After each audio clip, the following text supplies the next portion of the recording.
Orange County Board of Supervisors, April 29th, 2024 meeting. It is now 5:36.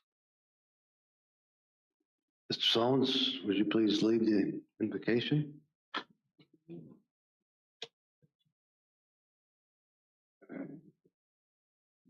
Heavenly Father, we thank you for the day that you've given us. Thank you for being here with us tonight, both come together to be about the county business. But I pray that you'll give us wisdom and discernment with respect to the budget, Lord. Pray that we've not missed anything, that everything that comes appropriately, Lord. I pray that the money will be used wisely. We will glorify you as we get through the on this in your name. Amen. Amen. Pledge allegiance to the flag of the United States of America, to the republic which stands, one nation, under God, indivisible, with liberty and justice for all.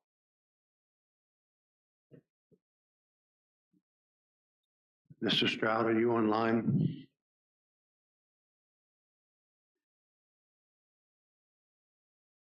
Okay. Is there anybody, the Budget Advisory Committee, anybody online? Mr. Dines? No, Mr. Chairman. Okay. Are there any amendments to the Board of Supervisors agenda? Seeing none. Public comment for the King George Board of Supervisors. Comments will be limited to 3 minutes per person in order to afford everyone an opportunity to speak. Please provide your full name and district when submitting your public comment so they can be properly included in the public record. First sign up I have is Mr. Beverly.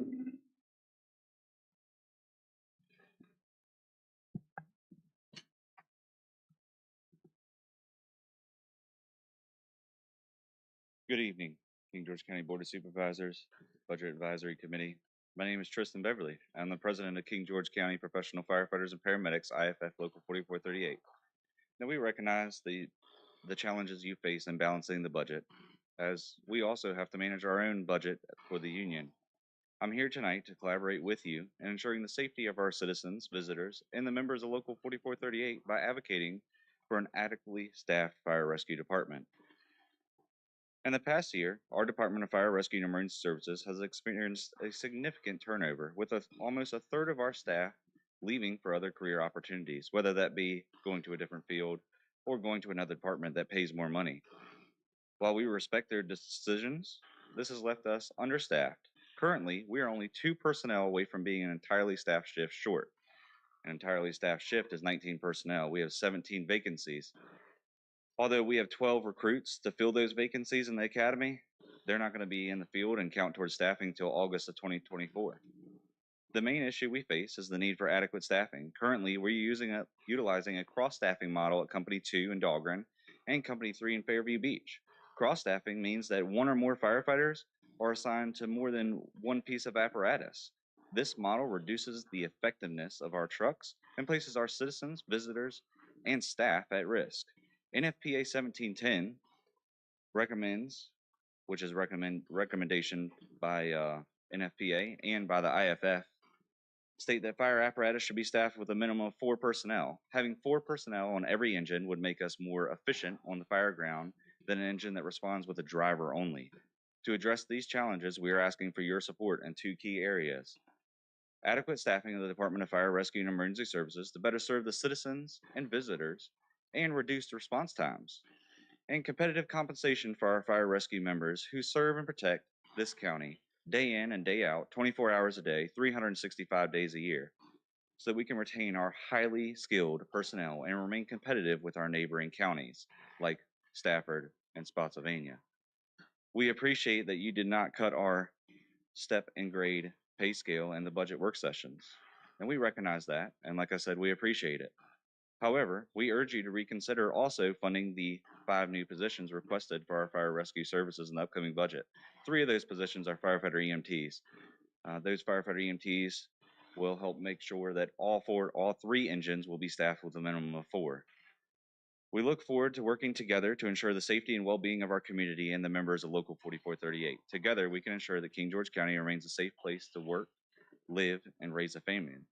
Thank you for letting me speak, and I look forward to meeting with y'all later. Thank you. Reverend Shaw.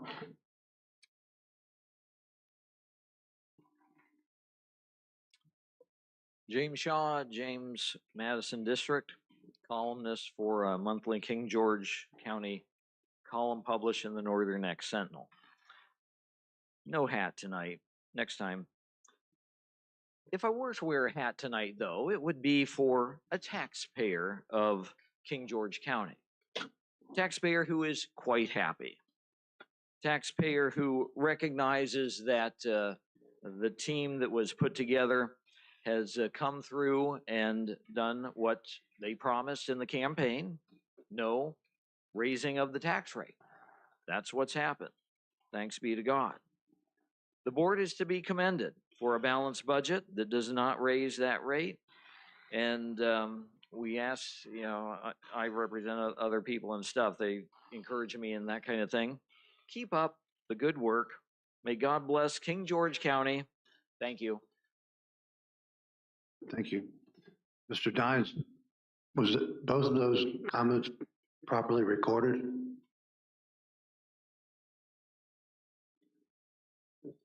Yes, Mr. Chairman. Okay. Everything okay? I see some turmoil. There's some weird things going on with the camera, but I think it's not online, but I'm not sure what it is. But we're working through it. That's okay. All right. Is there any comments online, Mr. Dines?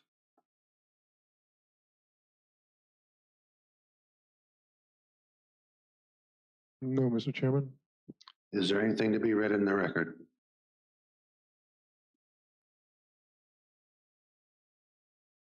All righty. The King George Board of Supervisors will now hold a public hearing that has been properly advertised to receive public input regarding the proposed FY July 1, 2024 to June 30, 2025 budget. Mr. Vasabi, Senior Assistant to the Board of Supervisors, and Ms. Levita Cobb, Director of Finance and Procurement. I'll ask staff for a report, then I'll open the floor to public comment. All right, thank you, Mr. Chairman. If we go to the first slide, the good news is there are no change in the tax rate for the projected upcoming budget, and it will remain the same as the current year tax rates. Also, we've identified the King George Service Authority usage fees and do not see a need to adjust those.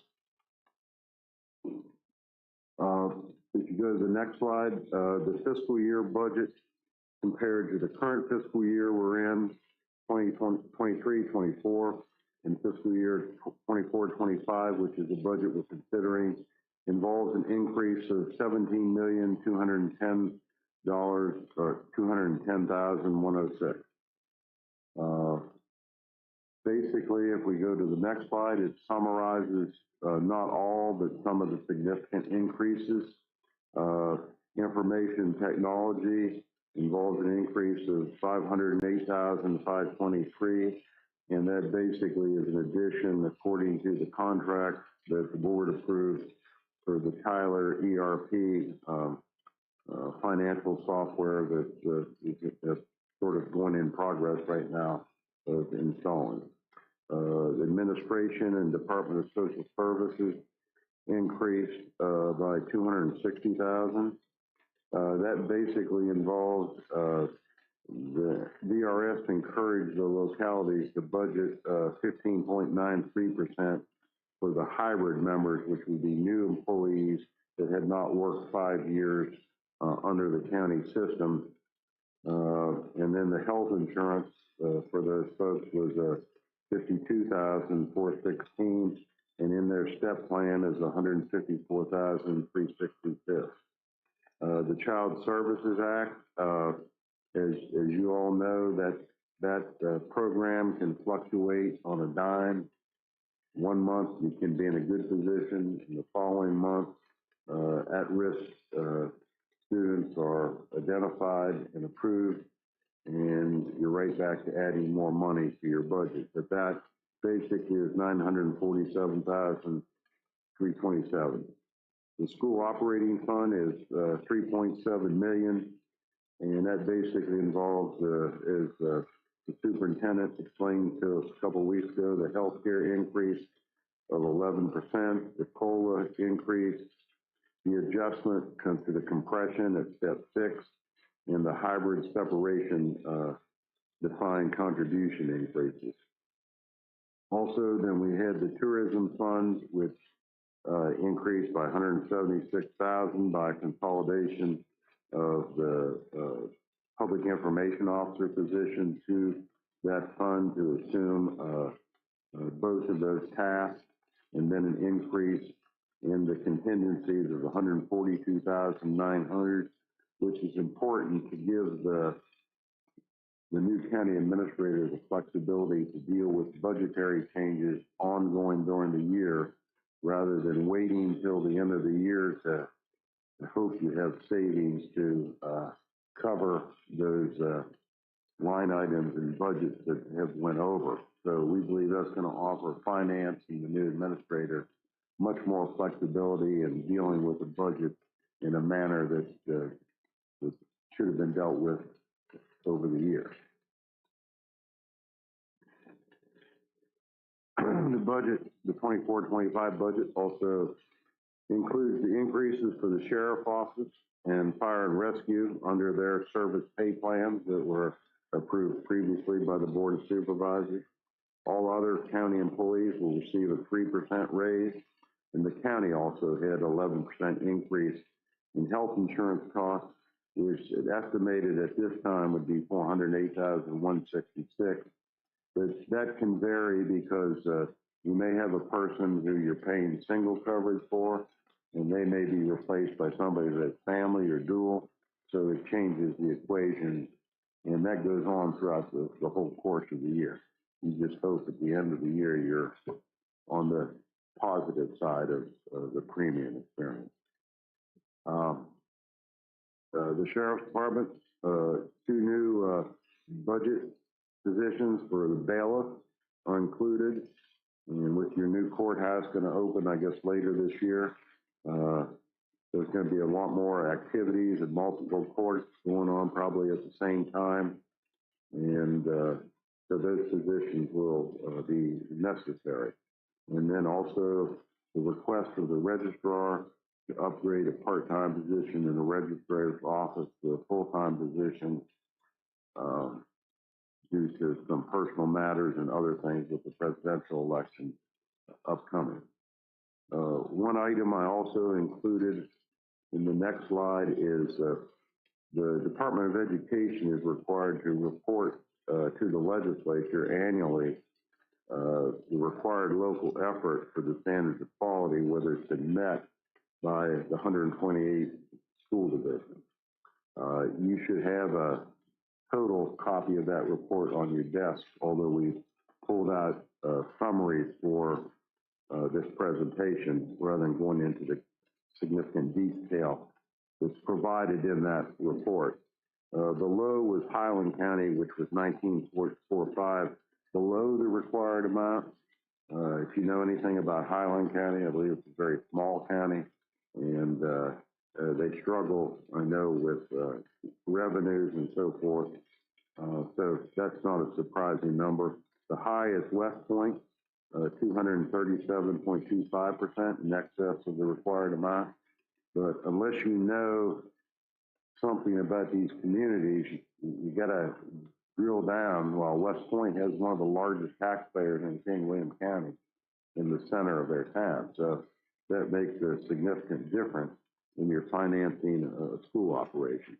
So the average local operating expenditure in excess of the required level averaged out at 79.01%. If we go to the next slide, it shows all of them and how they break out. King George follows into the divisions exceeding 25 to 75%, which is 52 of the jurisdictions, which that's the largest number of the jurisdictions. So I think King George is in pretty good standing, which you'll see in the following slide. The 2023 average daily membership showed that King George County actual expenditures were $21,186,280, which was 62.21% above the required local effort. And then the subsequent charts showing that in comparison to other school systems throughout the Commonwealth.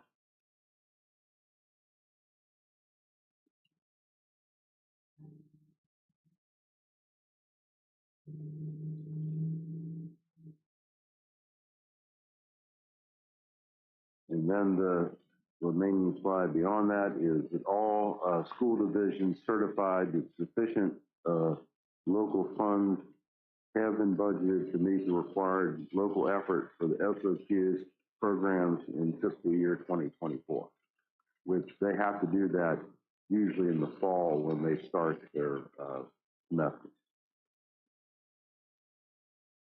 And it shows that report, part of the reports that affect St. George.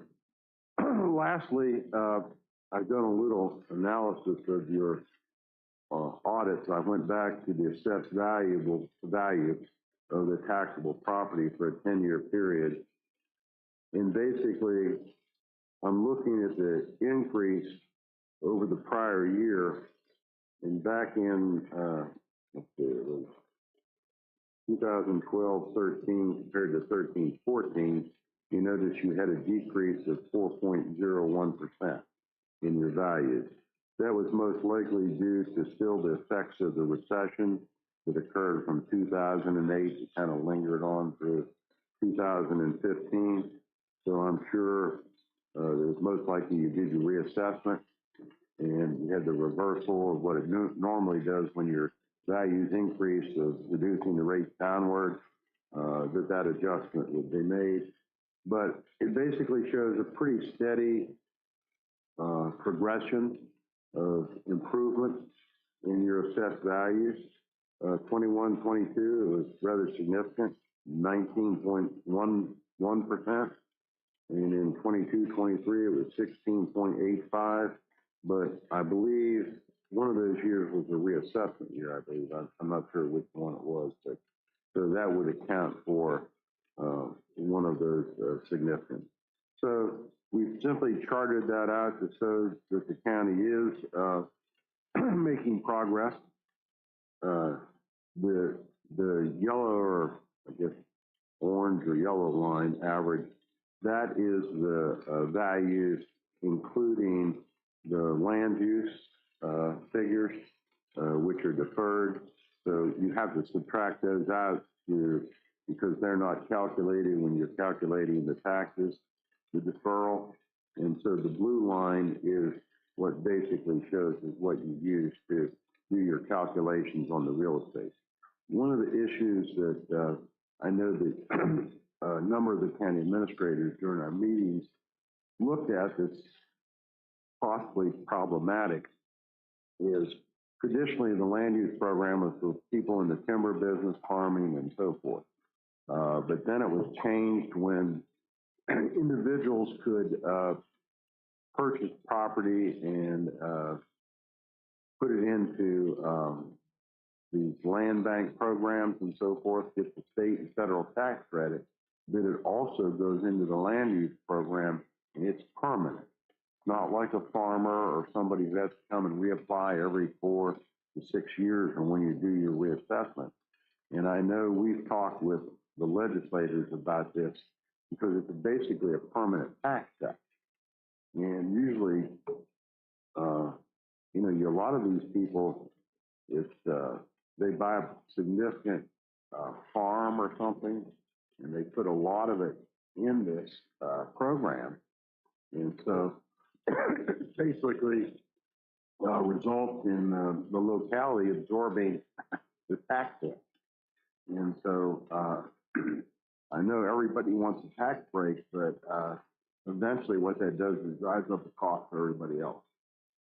So that's something I think JACO will probably be looking at in the future. But, I know in talking with some of the legislators, they felt there should be a cap on that program or a re-examination of it periodically, because of, the impact on that. So, okay, the last, page is the public notice of, the meeting, which will be 7 days from, today, where you can, then adopt the budget, and hopefully we can get the tax bills out in a timely fashion, and for the first half, for the payment for the budget. And that's basically the presentation. And if you have any questions or anybody has any questions, I'll try to address them. Anyone have any questions? Mr. Stats, the members?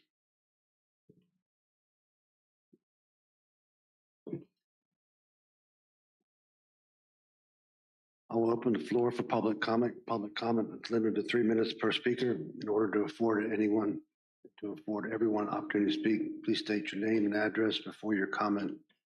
Upon completion of the public comment, I'll bring the matter back to the board for consideration. Is there any public comment? Is there any written public comment? Is there any comment online? No, Mr. Chairman. Okay.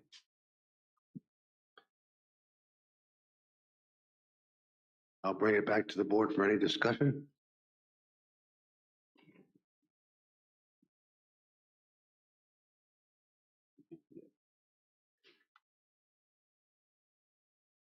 I'll just, because I haven't seen the final, there was a $30,000 or so expenditure for the FRA. What do we end up doing with that? And if we kept that in there, we took it out. I don't think you changed it because, you want to sure at the time and make sure, so you have to look it up, but they're, not a governmental entity. So they're purely a voluntary organization. Yes, there's a contract, and they have a contract. So if decide to change that, we can do that at the appropriation time. Thank you, sir. Okay. And we, I have a quick question, if I could, please. go ahead, sir. All right. I was speaking with one of the school board members this week, and I just want to clarify my understanding that when we talked with them last week, I think it was last week, was that we gave them 700,000 of the 1.7 million that they're seeking, and we're going to go back and talk with them again in August, and whatever they're planning to give back to the county, we're looking to basically U-turn that back to the school so that they can, school system, so that they can offset the $1 million delta that's still out there. And at that time, we will look at whatever the difference is and look for means of funding it. Is that correct? That was my understanding. Okay. That was mine too. I just want to make sure because the school board member I was speaking with did not think that we were going to entertain that at all. Well, the comeback is not a guarantee that it would be approved, but that was the consensus of the board. Okay, Ms. Bender, you have any questions? That's anything? Okay.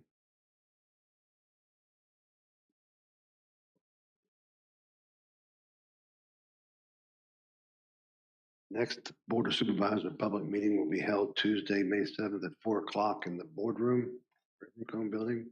This meeting will be held for the record scheduled board meeting. The board will approve and adopt the operating and capital improvement project budget and appropriate funds. Wait a minute, you won't appropriate till June. Okay. Okay, that's when we'll do the appropriation. Adopt the budget and the tax rate so they can go ahead and print the tax bill and get them right. Well, let me just correct that. Next Board of Supervisors public meeting will be held Tuesday, May 7th at 4 p.m. in the boardroom of the Rivercombe Building. This meeting will be held before the regular scheduled board meeting. The board will approve and adopt the operating and capital improvement projects budget. Okay. And the last public comment. Anyone? Anyone? Going once, going twice. Okay.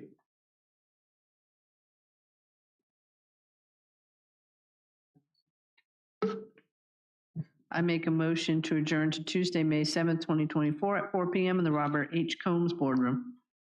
Second. Properly second. Is there any discussion? All those in favor? Aye. Aye. Mr. Sullivan? Said aye. Is that aye? Chair votes aye. We're now adjourned. Thank you so much.